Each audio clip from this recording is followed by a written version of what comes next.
you've been with Colorado since they moved to Colorado. You know this organization inside and out. You've got a lot of familiarity with Joe Sakic, both as a player and now a GM.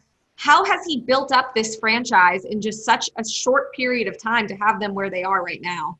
You know, it's really has been interesting to watch because he had a game plan.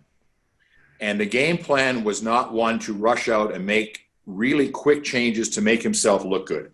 Because if you go back to before the Matt Duchene trade, people were saying he's out of his league. He can't handle this. There's no way that he is going to be able to put together a club. It's not working, and Colorado is just going to be in trouble. Well, I can tell you that there were some long nights for him, and there were some very tough times waiting for that right trade. But when the right trade came, coupled with the players that they had, it has built this organization.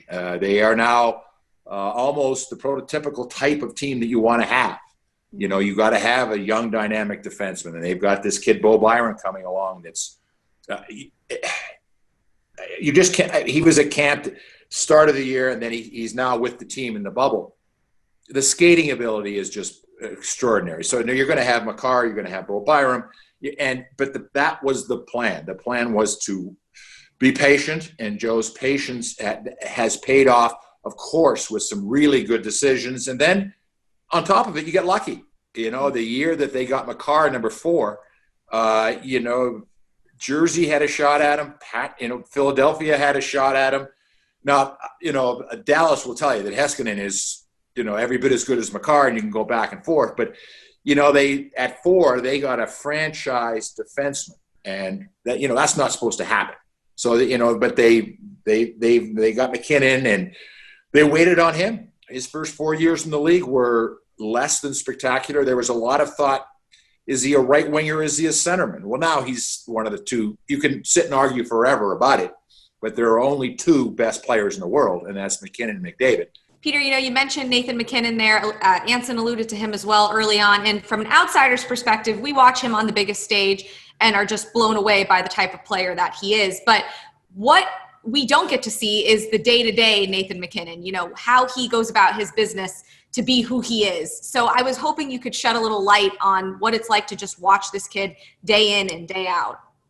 Well, I think the evolution has been fascinating because he broke into the league and he won the Calder Trophy, but he was a right winger on the line. And, you know, then he would start and you'd see some signs of it. I don't think anybody in the first 4 years, aside from Joe Sakic, who absolutely guaranteed me this kid was going to be sensational. And, you know, it was in his 4th year, 5th year, he just took off. And I can almost remember the game. They had played in Las Vegas, and they had got beat 7-0, 7-1.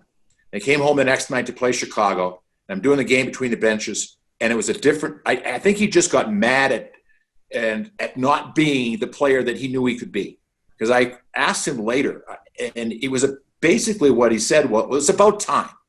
You know, and I do know that he has learned from his friend Sidney Crosby. I think that every year he's come in, he has been bigger and stronger. He's an unbelievably strong young man, and when he goes by, it's always fascinated me. I did a couple games between the benches where MacKinnon and McDavid played against each other, and they went one way. It was a locomotive, and the other way it was like this butterfly, and it was like, whew. And I sat down on the chair and I just said, I never in my wildest imagination thought I'd see hockey played at that speed. What do you think the Avs have to do, Peter, with this series? I mean, what do they have to do to come out on top against this very difficult Dallas Stars hockey club? Well, you know, it's funny how you're when you're listening to something and you hear something and you just kind of go, whoa. I was listening to NBC, and NBC did a little special on the Avalanche going golfing on Thursday after they had won their series on Wednesday. And we were all thinking that the next game was going to start Monday, Tuesday. And one of the players said, you know, it's great that we're going to have a couple days of R&R before we really have to get going again. Well, it turns around that Friday morning, they find out they're going to play. Now, and I'm not using it as an excuse, but there was just too many players for the Avalanche that didn't show up. And that's just not what they've been in the bubble. The top line was great, and but then they lost, and they've big losses for the Avalanche. Trust me, Grubauer, Johnson, and Matt Calvert not playing represent interesting parts of their team. So they're going to have to overcome that. But if the second line, third line mentally engaged, that's the word the coaches used, because they just didn't look as anywhere near as sharp. It was by far their poorest game. So I do expect them to bounce back, but it is a huge game because down 2-0 is statistically it's not where you want to be in a playoff series.